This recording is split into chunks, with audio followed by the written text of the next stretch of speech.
আসসালামু আলাইকুম রহমতুল্লাহি ওয়া বারাকাতুহু। আমরা আরেকটা ভিডিও শুরু করি। বললাম তো কালকে পর্ব আরো দুইটা শেয়ার করি, তখন তো দুইটা শেয়ার করলাম, তারপর এখন আবার দুইটা শেয়ার, 2 আর 2 4। এখন চলুন আমাদের দুইটি ছড়া ইংরেজিতে ভিডিও পার্ট 2 লিখে যাবেন। চলুন শুরু করা যাক।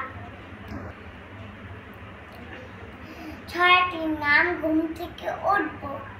আজানের সাথে সাথে ঘুম থেকে উঠবো, আজানের সাথে সাথে ঘুম থেকে উঠবে, তোমাদের সাথে সাথে ফুলেরাও ফুটবে।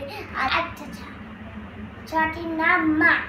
মা কথাটি ছোট্ট কিন্তু যেন ভাই, ইয়ার যে নাম যেমন ত্রিভুবনে নাই, 3 ভুবনে নাই। ত্রিভুবন করতে পারেন, তারপর আবার 3 ভুবন, ত্রিভুবন, তারপর একটা 3 ভুবন, ত্রিভুবনে নাই, 3 ভুবনে নাই। হাই, আবার পরের পার্ট 2 তে কালকে দেখা হবে। হাই।